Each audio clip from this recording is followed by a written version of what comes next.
here trust a doctor's opinion when it comes to medical issues? Okay, so most people. That's because they're experts when it comes to the human body, and it takes years to understand, and we hold them at a really high standard to make sure that any risks to us are reduced to the lowest possible factor. But we also hold those students who are studying to be doctors at that same high standard to keep the risk low. And the first understanding of the human body comes from a human cadaver, and it's really important for them to have that experience when they're first starting out. And to me, this is important because I myself want to become a doctor and have also actually been to a cadaver lab to see what they learn and how they learn, and it's really intriguing. I'm first going to discuss why cadavers are important for teaching and how they provide a unique experience to all the medical students. So the first job of a cadaver is to help students with identification. And now this seems really obvious, but it's the fundamental basis. Because if a doctor can't tell me what an organ is or what it does, I would be concerned for that doctor and why they still have their license. Then I'd be concerned for myself and be like, I don't want to let them near me. I'd be concerned for that. And doctors also, in addition to cadaver, have textbooks and pictures and images, but they don't provide as much aid as a cadaver would. Medical News Today published an article in October of 2017 regarding MSU's research about using cadavers versus online programs. An MSU study showed that cadaver-based learners scored 16% higher in identification than those on the multimedia system. And that's such a huge thing, is because that's the basic fundamentals you have to know and that you are going to use all the time. They did the same thing with critical thinking, which is another huge skill they have to have, and that cadaver-based learners scored 11% higher in explanation than those in the multimedia system as well. And while the 16% and 11% don't seem like a huge percentage difference between those students, that's the difference between a letter grade for them. So that could be the difference between passing and failing that class. And in terms of critical thinking, students are required to be able to learn how to identify things within the body and then be able to elaborate on top of that. So like, what organs do what purpose, and then do they have any diseases? How does that disease affect it? So when I went down to UT's cadaver lab, each cadaver had a piece of paper at the end of the thing where students would type out what diseases they had, how it affected their health, any surgeries they had, and then anything that could have caused their death. Now that I've talked about the cadavers provide fundamental for critical thinking skills and identification, I'm going to show you how to provide unique opportunities for students.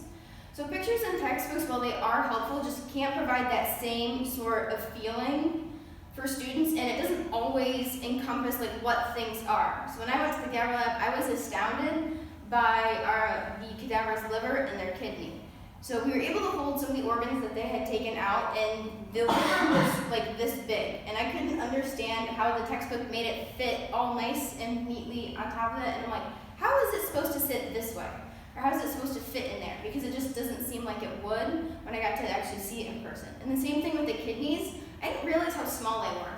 So basically, I could hold one kidney in my hand, and my hand's not very big at all. So that was a huge shock to me. And the director of Johns Hopkins Anatomy Lab, Chris Ruff, states that to learn something that you're going to use all the time, and at least in our opinion, you can't learn any other way as effectively, it makes much more of an impact, and I totally agree with him on that. And something I knew when we went to the cadaver lab is that all your muscles are connected at some point or another, and I already knew that going in. What I didn't know is that the student had pulled back the skin on the cadaver and yanked the muscles here. We got to watch the fingers all curl up. And that was unique to see, even though I already knew that was going to happen. It just creates a huge impact, being able to actually visibly see what happens.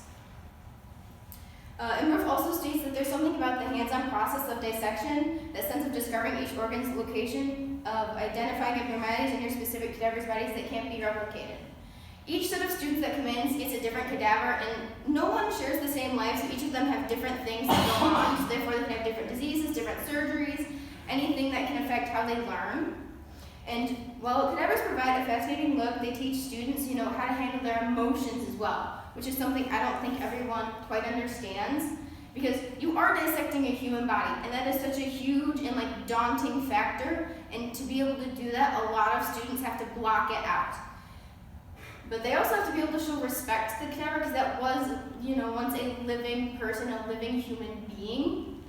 And so while they do the dissection, they will keep the face covered out of respect for that person, and they will usually block things out.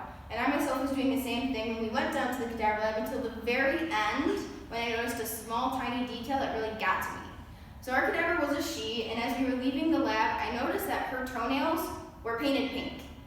And I was a little shocked at it, because I'm like, that's something I do. And it related to me so much that it just like gets me.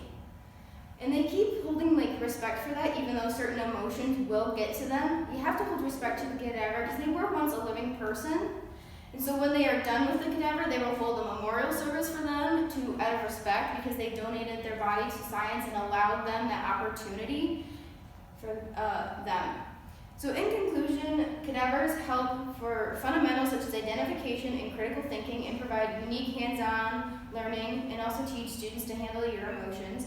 I hope you all respect cadavers' importance for medical students, as their teachings could one day save your life.